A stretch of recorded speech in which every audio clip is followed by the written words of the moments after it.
जिसके कान हों वो सुन ले, जिसकी आंखें हों वो देख ले। हम उन लोगों के लिए विशेष धन्यवाद देना चाहते हैं जो हमें SBI पे, गूगल पे और पेपलिंक के द्वारा हमारी सेवकाई में बोते हैं। डिस्क्रिप्शन बॉक्स में दिए हुए लिंक से आप भी बो सकते हैं। ये है हमारे 3 चैनल्स और टेलीग्राम पर अब आपको इजराइल से जुड़ी हुई न्यूज मिलेगी और ऐसे वीडियोस जो यूट्यूब पर डाले नहीं जा सकते। अपनी आज की गवाही को हम आपके लिए लेकर के आए हैं उत्तर प्रदेश के शहर आगरा से। ये एक मुसलमान भाई की गवाही है जिसने मसीह यीशु पर ईमान लाया है। इन्होंने 10 साल की उम्र में यीशु मसीह के वचन को एक बार सुना था, लेकिन यीशु मसीह के लिए सब कुछ सह डालने का जज्बा ये पवित्र आत्मा ही डाल सकते हैं किसी के अंदर। यीशु मसीह के लिए 24 साल तक सताव झेलने वाले तारिक खान के जीवन में जिस वचन ने काम किया था वो ये था, तुमने मुझे नहीं चुना परंतु मैंने तुम्हें चुन लिया है और तुम्हें ठहराया है कि तुम जाकर फल लाओ और तुम्हारा फल बना रहे, ताकि तुम मेरे नाम से जो कुछ पिता से मांगो वो तुम्हें दे। इतने सुकून से बाइबल पढ़ना उनके लिए सपना ही हुआ करता था। अपने वालिद के डर से तारिक अपनी बाइबल को छुपा कर रखा करते थे, लेकिन फल लाने का जो वचन उन्होंने सुना था उसके लिए वो छुप छुप कर यीशु मसीह के वचन का प्रचार करने लगे, मनादी करने लगे। मैं चाहता हूँ कि आप इस गवाही को पूरा देखिए और ऐसे मुस्लिम लोगों तक जरूर शेयर करिएगा जो यीशु मसीह पर यकीन तो कर बैठे हैं लेकिन हालातों के चलते वो अभी सामने नहीं आए हैं। मेरा दावा है कि ऐसे लोगों को यीशु मसीह की इस गवाही को सुन करके बहुत हिम्मत मिलेगी, बहुत प्रेरणा मिलेगी। आइए इस गवाही को हम देखते हैं। आपको बता दूं कि पॉल का एक YouTube चैनल है जीसस टीम नाम से। आप उनके चैनल पर जाकर के उन्हें सब्सक्राइब करिएगा और आप उनकी सेवा के साथ जुड़ करके उन्हें सपोर्ट भी कर सकते हैं। Jesus team YouTube channel, Paul Tariq Khan. और अगर आप उन्हें सेवा या गवाही के लिए अपने कलीसिया में बुलाना चाहते हैं तो आप उनसे संपर्क भी कर सकते हैं। Jesus team. सबको जय मसीह की, प्रेज़ द लॉर्ड। और मेरा नाम पॉल तारिक खान है और आज मैं अपनी एक गवाही आपको सामने शेयर करने जा रहा हूं। और वो ये गवाही है कि मैं एक मुस्लिम परिवार में पैदा हुआ और मेरे जो वालिद साहब थे वो मुस्लिम थे और उनका नाम अंसार खान था और जो मेरे दादा का नाम वहीद खान था और जो मेरे रिश्तेदार थे वो पूरे मुस्लिम थे और एक ऐसे मुस्लिम जो कट्टरवादी होते हैं, ऐसे कट्टरवादी कि हम अगर हमारी ज़बान पर अगर किसी और का भी नाम आ जाए तो वो काट के रख दें, ऐसे मुस्लिम थे। मेरे जो वालिद साहब थे वो दर्जी का काम करते थे और दर्जी का काम उनका एक पेशा था और वो करते थे दर्जी का काम। 1986 में मेरा जन्म हुआ और जब 1986 में मेरा जन्म हुआ, सन 1995 में मैंने जब होश संभाला तो चीज़ों को समझना शुरू किया, रिश्तों को समझना शुरू किया, हालातों को समझना शुरू किया। पर इसी दौरान यीशु मसीह का कलाम मेरी ज़िंदगी में आया। एक खादिम थे यीशु मसीह के और वो खादिम मेरी ज़िंदगी में आए और वो यीशु मसीह का कलाम बो के आगे निकल गए। पर यीशु मसीह का कलाम तो मेरी ज़िंदगी में आ गया था, पर वो कलाम उसमें अच्छा लगा सुन के, कलाम मुझे बहुत अच्छा लगा। मुझे ऐसा लगा कि खुदा यीशु मसीह मुझे अपनी तरफ खींच रहे हैं और वो कलाम कुछ ऐसा लग रहा था कि उस कलाम में मोहब्बत है, यीशु मसीह में मोहब्बत है।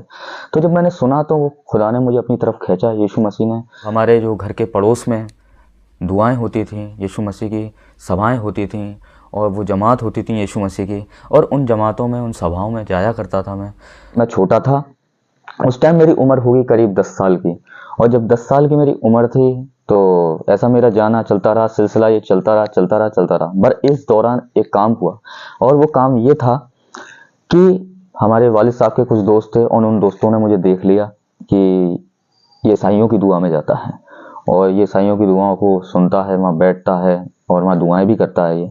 तो उन लोगों ने वहाँ से जाकर मेरे वालिद साहब को बताई और जब ये बात मेरे वालिद साहब को पता चली तब उन्हें बहुत गुस्सा आया।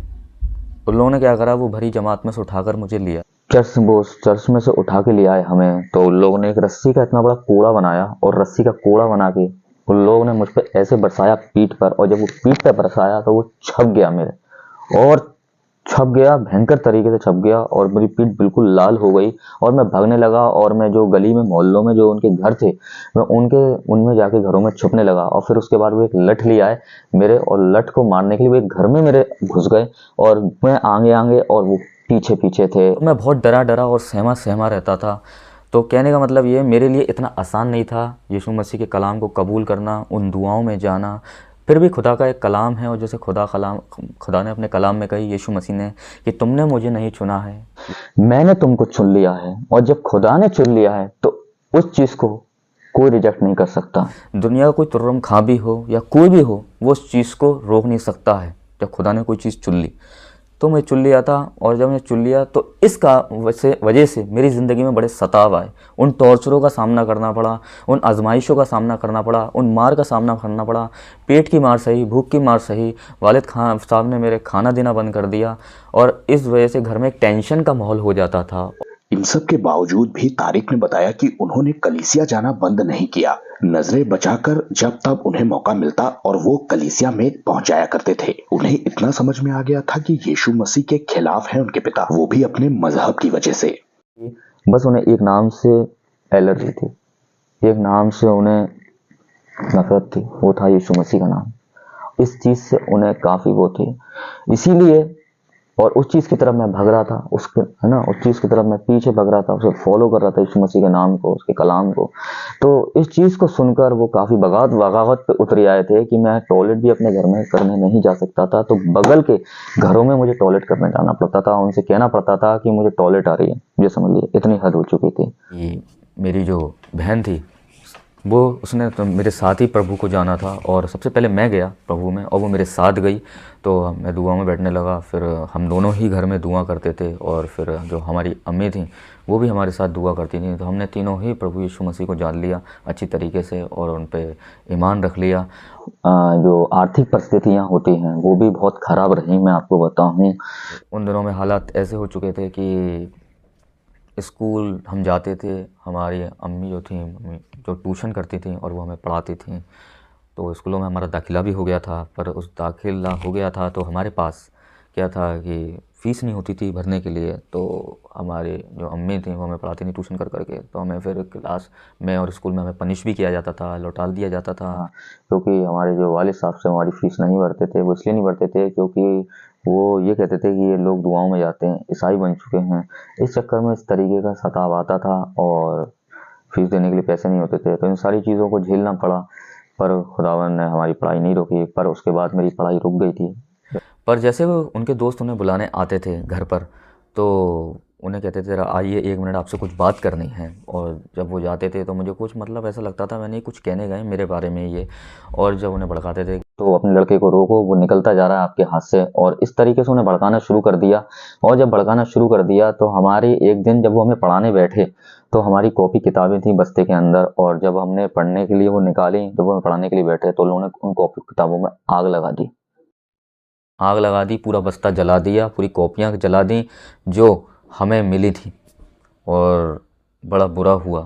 पर हमारी अम्मी ने भी बहुत कुछ झेला, मैं आपको बताऊं। उन लोगों ने इतना झेला कि मैं आपको बता नहीं सकता हूँ। उनके पैर सूज जाते थे, उनके घुटनों सूज जाते थे नौकरी कर करके, क्योंकि वो काम तो करते थे, जॉब तो करते थे, वो भी करते थे, पर वो पैसा बराबर नहीं देते थे घर में, क्योंकि उन्हें ये पता था कि इसने बच्चों को ईसाई बना दिया है, इसने बच्चों को ये कर दिया है। उन लोगों ने कुछ नहीं करा था, हम लोगों ने हमसे कुछ नहीं कहा, ना हमसे कोई दोस्ती करी। हमें खुद खुदा ने खींचा, हमें खुद प्रभु यीशु मसीह के वचन ने खींचा, क्योंकि हमें उसका वचन अच्छा लगा। और जब हमें वो चीज़ अच्छी लगी है तो हम कैसे उसे छोड़ सकते हैं, आप बताइए। जिसे खुदा ने चुन लिया उसे कैसे कौन छोड़ देगा। ये मोहब्बत उसकी दी हुई थी, तो कौन हमें सिखाएगा। हमें सिखाने वाले इंसान नहीं है, हमें सिखाने वाले यीशु मसीह हैं। वही अपने वचन को किसी न किसी के ज़रिए हमारी ज़िंदगी में लाते हैं। पर वो बेचारे ट्यूशन करते थे, उन्हें दिखाई नहीं देता था, चश्मा लगा। ये समझ लिए उन लोगों ने करीब 15 साल ट्यूशन करी, 16 साल ट्यूशन करी, और टीचिंग लाइन उन लोगों ने करीब 30 साल करी। और ऐसा करके उन लोगों ने हमें पढ़ाया, लिखाया, बड़ा किया, और परमेश्वर ने ऐसे ही हमें पाला पोसा, यीशु मसीह ने हमें। ड्यूटी पे से, अपनी नौकरी पे से आती थी, ट्यूशन से आती थी, तो घर में वो फिर ऐसे बैठ जाते थे, ऐसे करके ऐसे बैठ जाते थे, और एकटक ऐसे देखते रहते थे, और कहते थे यूँ करके यूँ देखते रहते थे, और फिर कहते थे घड़ी में टाइम कितना हो रहा है, अब कहाँ से आ रही है इतनी देर। अम्मी से झगड़ना, ये करना, वो करना, वो बनाएगी, ईसाई बनाएगी, ये करेगी, वो करेगी। और फिर मम्मी खाना बनाती हैं तो सिलेंडर में लात मार दी, और वो रोटी बना रही हैं तो तवा ऊपर फेंक दिया, और उसमें वो रोटी ऊपर जाके चिपक गई। और कोई खिचड़ी बना रही है तो खिचड़ी के कुकर में लात मार दी, खिचड़ी ऊपर चिपक गई जाके। बड़ा सितम था, बताइए। और तार उखाड़ दिए बिजली के, वो तारों से मार लगाना, ये वो है। बड़ा झेला, बड़ा झेला, बड़ा झेला, ये समझ लीजिए। लोग सिखा के आ रहे हैं, लोग सिखा रहे हैं बुरी तरीके से, तो इस तरीके से बहुत कुछ झेलना पड़ा मेरी अम्मी को भी। और वो रोती थी अकेले में, वो कहती नहीं खुदा यीशु मसीह हमें बचा ले इन सतावों से, इन हालातों से। पर उनका जो मुंह बन जाता था, बड़ा खतरनाक बन जाता था। वो ऐसे करके बैठ जाते थे और वो कहते थे, देख अब इनका मुंह बन चुका है, अब ये कुछ करेंगे। तो हम डरे डरे सहमे सहमे रहते थे, ऐसे करके दुबक जाते थे बिस्तरों में और चद्दरों में दुबक जाते थे। और जब उनकी आवाज़ सुन लिया करते थे हम, तो वो हमें सोते हुए यूँ उठा देते थे, ऐसे करके सोते हुए उठा देते थे। इन हालातों में एक चीज़ और मेरी ज़िंदगी में आई और वो बहुत बड़ी मुश्किल थी। खाना तो बंद हो ही चुका था मेरा घर से, क्योंकि जब मेरे वालिद साहब ने देख लिया कि मैं दुआओं में जाता हूँ तो उन्होंने खाना टोटली बंद कर दिया मेरा। अम्मी छुपके से देती थी, पर कभी कभी मिलता भी नहीं था। तो अगर एक इंसान को जीने के लिए खाने की ज़रूरत होती है, पर छुप के भी कितना टाइम खाना मिलेगा। तो उस वजह से मुझे क्या करना पड़ा, नौकरी ही ढूंढनी पड़ी। पर मैंने जो मेरी बहन की पढ़ाई थी वो बराबर चलती रही, पर वो भी दुआओं में मेरे साथ, और मेरी अम्मी बराबर बने रहे मेरे साथ साथ। इन दिनों मैं नौकरी ढूंढ रहा था तो अम्मी छुपके से खाना देती थी। पर मुझे एक नौकरी मिली भी, तो वो एक मार्बल फैक्ट्री में मिली। पर वहाँ जो काम मुझे मिला बहुत हार्ड था, बहुत मतलब कहने का मतलब ये है बहुत कठिन था, मुश्किल था। और उस समय मेरी उम्र थी करीब 14 साल की। 2-3 साल मैंने ऐसे ही मतलब अम्मी ने मुझे दिया छुपके खाना। फिर 14 साल की उम्र में जब मुझे नौकरी मिली तो मुझे बहुत मुश्किल काम मिला। और उन मार्बल की फैक्ट्रियों में क्या था, मार्बल की पेटियाँ आती थीं, वो ट्रक में लोड होती थीं और वो उन्हें लोड करके कंधे पे लोड करनी पड़ती थी। और जब लोड करता था तो कंधे मेरे छिल जाते थे, लाल पड़ जाते थे बहुत बड़ा। तो एक दिन तो हद हो गई, जब एक दिन ऐसा हुआ कि जब मैं नौकरी पे गया, जॉब पे गया, तो बिल्कुल किराया भी नहीं था जेब में, पैसे नहीं थे मेरे पास और पेट में खाना नहीं। मेहनत करके 1:30 बजे की 1 बजे की मेहनत करके मैं बैठा। मेरे जो कलीग्स थे, मेरे जो साथ के मुलाजिम थे, वो खाना खा रहे थे और उन लोगों ने मुझसे कही कि ऐसा करिए कि आप पे खाना नहीं है तो हमारे में से खा लीजिए। पर मैंने इंसानों पर नज़र नहीं लगाई, मैंने अपने खुदा पर नज़र लगाई। वो खुदा है हमारा यीशु मसीह, और उस पर नज़र लगाई, दुआ करी। और जब मैं दुआ करके मैंने ख़त्म ही करी वहाँ पे, तो मालिक का नौकर आता है और वो मुझसे यूँ कहता है कि आज मालिक के लड़के का जन्मदिन है और आप खाना खा लीजिए। और खाना भी ऐसा वैसा नहीं था, पर हमारी सोच से खुदावन यीशु मसीह ने बढ़कर हमें देते हैं। जितना हम सोचते भी नहीं है उससे बढ़कर वो हमारे लिए सोच लेते हैं। उस खाने में बकरे का गोश्त था, मुर्गा था, बिरयानी थी, और मैं तो देख के दंग रह गया। मेरे मतलब एक होश उड़ गए उस टाइम कि खुदावन यीशु मसीह कैसे कैसे हमारी ज़िंदगी में मौजिज़े और चमत्कार करते हैं। फिर मेरी वहाँ से नौकरी छूट गई और फिर मेरी दूसरी जगह नौकरी लगी, वो थी एक प्रेस में। और प्रेस में मेरी नौकरी लगी और वहाँ पे गड्डियाँ बांधने का काम था और वहाँ मैं गड्डियाँ बांधता था और नाइट लगती थी। और इसके साथ साथ मैं खिदमत भी करता था। मैं आपको बताऊं, दिन में यीशु मसीह का मतलब वचन लोगों के पास लेके जाता था, क्योंकि मैं यीशु मसीह को तो जान चुका था। 5 साल मुझे हो चुकी थी जाने हुए, और जब कलाम मेरी ज़िंदगी में हो चुका था, मैंने पढ़ना शुरू भी कर दिया था, तो मुझे यीशु मसीह के बारे में थोड़ी जानकारियाँ मिल गई थी। तो उन जानकारियों को लेकर, उन वचनों को लेकर, उन कलाम को लेकर मैं गरीब लोगों में सेवा करने पहुँचता था, मुस्लिम लोगों में सेवा करने पहुँचता था, गांव के लोगों में सेवा करने पहुंचता था, खिदमत करने, और उन्हें दिन में वचन बताता था। और रात में मेरी ड्यूटी का टाइम हो जाता था और रात में मैं अपनी ड्यूटी करता था। पर एक दिन उसी ड्यूटी पे जब मैं प्रेस में काम कर रहा था तो वहाँ पे एक हादसा हुआ मेरे साथ। और जब मैं वहाँ काम बहुत कर चुका तो मैं सुस्ताने के लिए ग्रिल पे खड़ा हो गया, पर उस ग्रिल के पीछे कोई सपोर्ट नहीं थी। और जब मैं वहाँ पे खड़ा होना चाहा, मुझे पता नहीं था, और जब मैं ऐसा मतलब मैंने सहारा लिया तो मैं एकदम पीछे गया। तो वहाँ एक रोलर होते थे जो प्रेस जिन रोलरों में आती है, उन पे रॉड लगी रहती है लोहे की। पर खुदा का इतना बड़ा फजल हुआ यीशु मसीह का मेरे पे कि मैं उस रॉड पे नहीं गिरा। अगर मैं उस रॉड पे गिर जाता तो वो मेरे भेजे में लगती और मेरा ब्रेन हेमरेज हो जाता।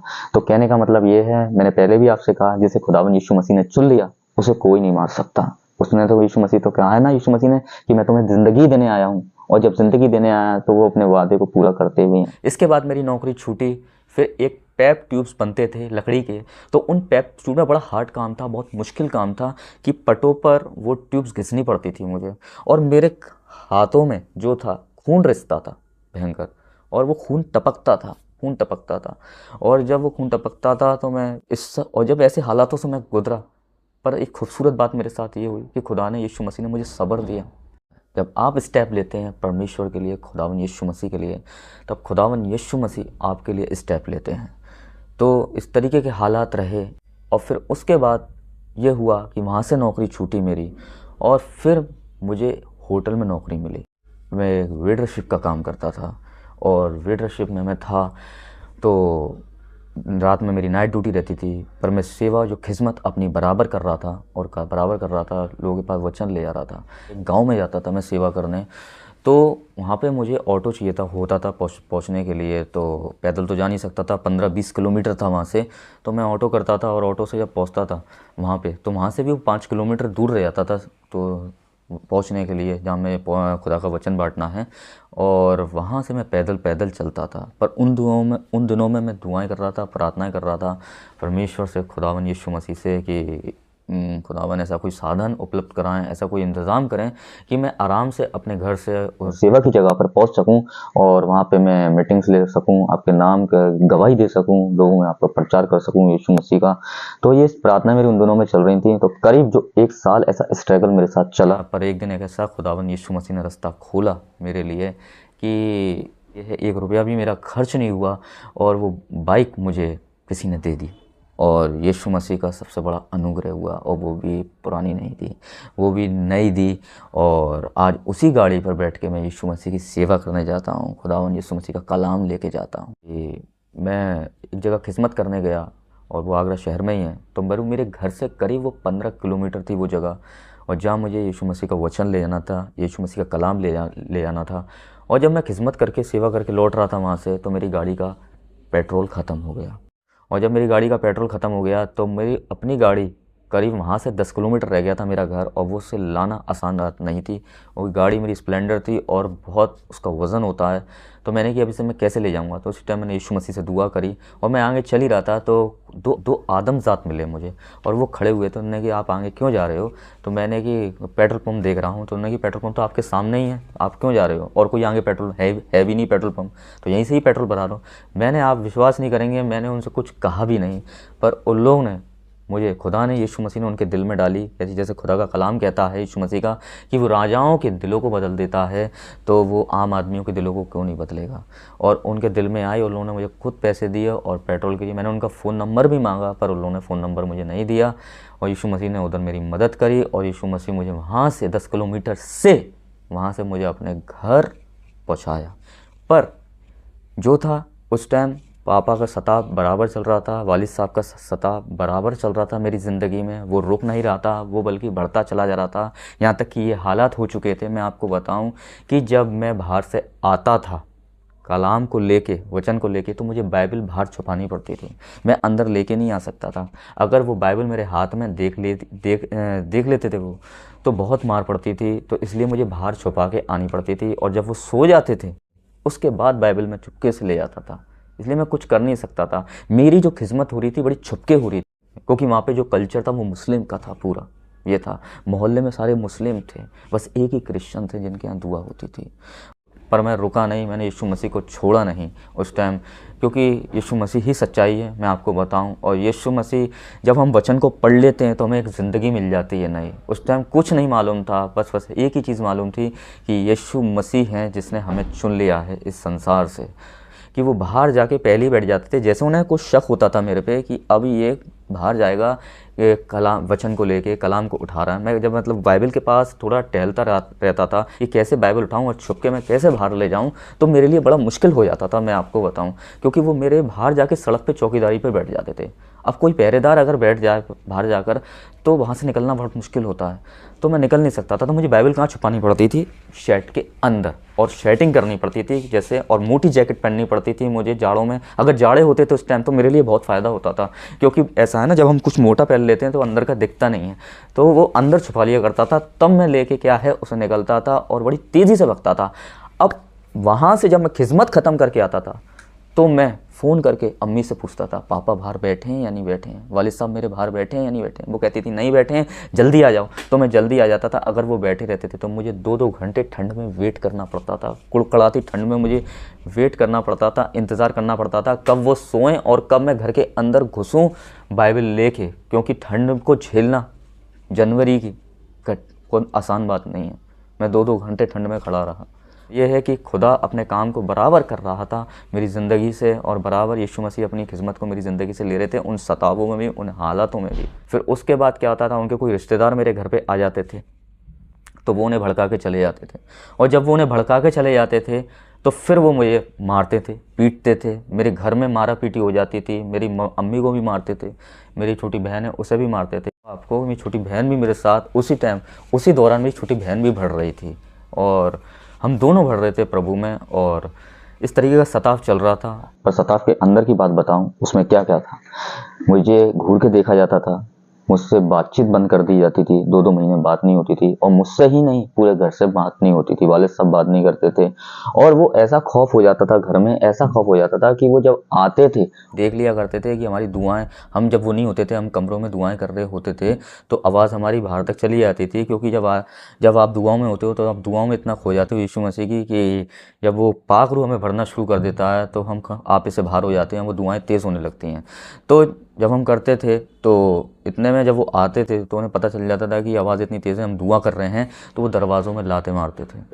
और वो दरवाज़ा जब वो खोलते थे तो हमारी करते थे वो पिटाई बेल्टों से, भयंकर तरीके से मारते थे। और मेरी जो अम्मी थी वो बहुत डरी डरी और सहमी सहमी रहती थी। तो वो कहती थी कि दुआ मत करना सामने, वचन को मत पढ़ना, कलाम को मत पढ़ना, घर में लड़ाई हो जाएगा, झगड़ा हो जाएगा। और मैं अगर उन लोगों ने वो दुआ करते हुए देख लेते थे वो बंद कमरे में, तो उस टाइम बहुत लड़ाई झगड़ा होता था और वो अम्मी को मारते थे, पीटते थे बुरी तरीके से। बहुत मतलब कहते हैं एक जल्लादों वाला सलूक हमारे संग किया जाता था, पर उसको हम सहते रहे सतावों को। और यह कम से कम हमारे साथ चला 24-25 साल, ये सिलसिला चलता रहा। 24-25 साल खुदा ने हमें चीखों को देखा। 2011 की बात बताना चाहूँगा आपको मैं कि जब मैंने यीशु मसीह को अच्छी तरीके से जान लिया, क्योंकि सन 95 से मैंने 2011 तक का सफ़र हो चुका था कि 5 साल इधर के जोड़ लो और आप इधर जोड़ लीजिए, 10 साल तो 15 साल तो अच्छी तरीके से यीशु मसीह को मैंने जान चुका था वचन के बारे में। फिर हमने कि अब मुझे बपतिस्मा लेना चाहिए, वक्त हो चुका है। और एक दिन खुदा ने इतना बर्डन दे दिया, इतना बोझ दे दिया 2011 में, नहीं तू बपतिस्मा ले। और मेरी बहन भी इस सफ़र में मेरे साथ रही और हम दोनों ने छुप के मतलब उस टाइम पापा, हमने उस दिन के लिए दुआ भी करी थी आपको बताऊं, क्योंकि बैप्टिज्म की चर्च में डेट अलाउ, जब इस चर्च में हम जाते थे उस चर्च में बैप्टिज्म की डेट दे दी गई थी कि इस तारीख को बपतिस्मा होगा। और उससे पहले हमारी दुआएं शुरू हो गई थी, प्रार्थनाएं शुरू हो गई थी। और जब हमारी दुआएं प्रार्थनाएं किसी चीज़ के लिए, किसी प्लान के लिए होती हैं, और वो भी प्लान योजनाएं खुदा से रिलेटेड हो, तो खुदा उस प्लान को, उन योजनाओं को कामयाब करते हैं। और हमारी दुआएं प्रार्थना हो रही थी। जैसे ही वो दिन आया, वो 11 सितंबर का दिन था, मैं आपको बताऊं, और सन 2011 का दिन था वो।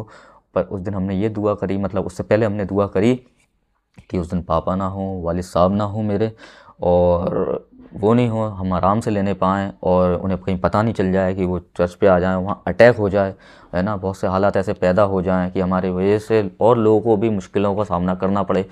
तो बड़ा खुदा ने बहुत अच्छी तरीके से किया। उस दिन वो वाकई में नहीं थे, उन्हें कोई काम आ गया और उस काम में वो चले गए। उन्हें अपने जो टेलर का काम था, दर्जी का काम था, वो निकली आया कि मालिक ने उन्हें बुला लिया और वो वहाँ चले गए। इसलिए हमें वहाँ पे बपतिस्मा लेने का हमें मौका मिल गया और तुरंत हमने अपने कपड़े उठाए और उसे थैले में डाला। और उस दिन बारिश भी हो रही थी, मैं आपको बताऊँ, खुदा आसमान से पानी बरसा रहा था। उसने हमें उसी का ही बपतिस्मा दे दिया, उसने पानी से भी बरसा के हमें बपतिस्मा दे दिया।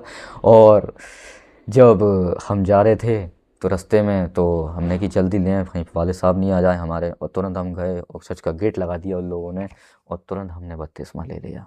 और बड़ा सुकून मिला कि आज हमें नई ज़िंदगी मिल गई है प्रभु यीशु मसीह के नाम में। और जब 2015 लगी तो मैंने सोचा अब खुदा यीशु मसीह के लिए कुछ ऐसा किया जाए। खुदा ने एक बोझ दिया, बर्डन दिया मेरे अंदर कि तू वीडियोस बनाना शुरू कर।